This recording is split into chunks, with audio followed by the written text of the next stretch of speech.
Power commission chairman గా justice Lokur. Supreme ఆదేశాలతో కొత్త చైర్మన్ నియమించిన రాష్ట్ర సర్కార్. సుప్రీం న్యాయమూర్తిగా ఉమ్మడి హైకోర్టు సీజేగా పనిచేసిన లోకూర్ కేసీఆర్ కి దగ్గర పడ్డాయి అంటే ఎవరు నమ్మతలేరు. ఇగో విద్యుత్ విచారణ కమిషన్ చైర్మన్ గా జస్టిస్ మదన్ భీమ్రావు లోకూర్ ను రాష్ట్ర ప్రభుత్వం నియమించింది. లోకూర్ గతంలో సుప్రీంకోర్టు న్యాయమూర్తిగా, ఉమ్మడి ఆంధ్రప్రదేశ్ హైకోర్టు ప్రధాన న్యాయమూర్తిగా పనిచేశారు. జస్టిస్ నరసింహారెడ్డి స్థానంలో పవర్ కమిషన్ చైర్మన్ గా లోకూర్ వ్యవహరిస్తారు. గత బీఆర్ఎస్ ప్రభుత్వ హయాంలో జరిగిన విద్యుత్ ఒప్పందాలపై ఆయన విచారణ జరపనున్నారు. ఛత్తీస్గఢ్ విద్యుత్ కొనుగోలు ఒప్పందాలు, యాదాద్రి భద్రాద్రి థర్మల్ పవర్ ప్లాంట్ల నిర్మాణాల ఒప్పందాలపై న్యాయ విచారణ జరపడం కోసం రేవంత్ రెడ్డి ప్రభుత్వం తొలుత జస్టిస్ నరసింహారెడ్డి కమిషన్ను నియమించింది. అయితే ఈ అంశానికి సంబంధించి విచారణకు హాజరు కావాలని మాజీ సీఎం కేసీఆర్కు ఆయన నోటీసులు ఇచ్చారు. విచారణ కమిషన్ ఏర్పాటుతో పాటు కమిషన్పై చైర్మన్ ప్రెస్తో మాట్లాడడాన్ని సవాల్ చేస్తూ హైకోర్టులో కేసీఆర్ పిటిషన్ దాఖలు చేశారు. అయితే ఈ విషయంలో ఒక్కటి మనం మాట్లాడుకోవాల్సినటువంటి అంశం ఏదైనా ఉందంటే, ఇప్పుడు లోకూర్ గారు వచ్చారు కాబట్టి పాత చైర్మన్, పాత కమిషన్ ఏదైతే ఉండనో ఆ కమిషన్లో వాళ్ళు సేకరించినటువంటి డేటా కానీ, వాళ్ళు సేకరించినటువంటి ఇన్ఫర్మేషన్ కానీ ఈ కమిషన్ ఏ విధంగా వాడుకుంటుంది అనేది చూడాలి. విచారణ చేపట్టిన హైకోర్టు కేసీఆర్ పిటిషన్ను కొట్టివేసింది. దీంతో ఆయన సుప్రీంకోర్టును ఆశ్రయించి స్పెషల్ లీవ్ పిటిషన్ దాఖలు చేశారు. దానిపై సుప్రీంకోర్టు సీజే జస్టిస్ చంద్రచూడ్ నేతృత్వంలోని బెంచ్ విచారణ చేపట్టింది.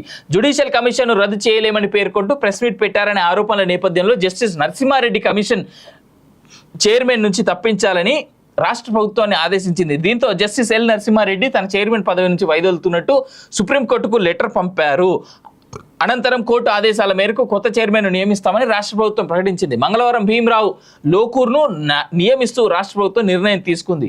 4.5 దశాబ్దాలకు పైగా అనుభవం. 1977లో ఢిల్లీ యూనివర్సిటీ నుంచి LLB డిగ్రీ పట్టా పొందిన జస్టిస్ లోకూర్ సుప్రీంకోర్టు, ఢిల్లీ హైకోర్టులో అడ్వకేట్గా పనిచేశారు. సివిల్, క్రిమినల్, రాజ్యాంగం, రెవెన్యూ సేవల చట్టాల్లో లోకూర్కు అపారమైన అనుభవం ఉంది. 1998 జూలై 14న అడిషనల్ సొలిసిటర్ జనరల్గా నియమితులయ్యారు. 1999 ఫిబ్రవరి 19న ఢిల్లీ హైకోర్టు అదనపు న్యాయమూర్తిగా అయ్యారు. అదే 7 జూలై 5న ఢిల్లీ హైకోర్టు శాశ్వత న్యాయమూర్తిగా నియమితులయ్యారు. 2020 ఫిబ్రవరి 13 నుంచి మే 21 వరకు ఢిల్లీ హైకోర్టు తాత్కాలిక ప్రధాన న్యాయమూర్తిగా వ్యవహరించారు. 2011లో ఉమ్మడి ఏపీ హైకోర్టు ప్రధాన న్యాయమూర్తిగా పనిచేశారు. 2012 జూన్ 4న సుప్రీంకోర్టు న్యాయమూర్తిగా నియమితులయ్యారు. సో జస్టిస్ లోకూర్ గారు ఎవరైతే ఉన్నారో, so must appreciate his experience and expertise.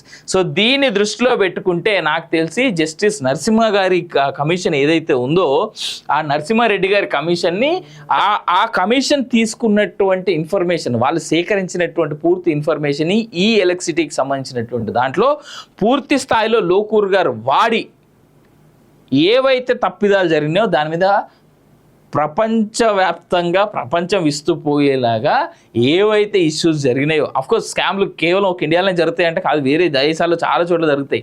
So Telangana సమాజం విస్తుపోయేలాగా బయటపడాల్సినటువంటి నిజాలు ఏవైతే ఉన్నాయో అవి బయట పెట్టి దానికి కారణమైన ప్రతి ఒక్కరిని తీసి లోపలేసి బొక్కలు ఇరిగేలాగా తోమి ఆ కమిషన్లు ఎవరెవరైతే తిన్నారో ఆ పందికొక్కలు ఏవైతే ఉన్నాయో వాటి దగ్గర నుంచి కక్కించాల్సిన బాధ్యత కూడా ఆయన పైన ఉందనేది మనం ఒక్కసారి ఆయనకి గుర్తు చేద్దాం. అట్లే ఈ ప్రభుత్వానికి కూడా గుర్తు చేయాల్సినటువంటి అవసరం ఉన్నది.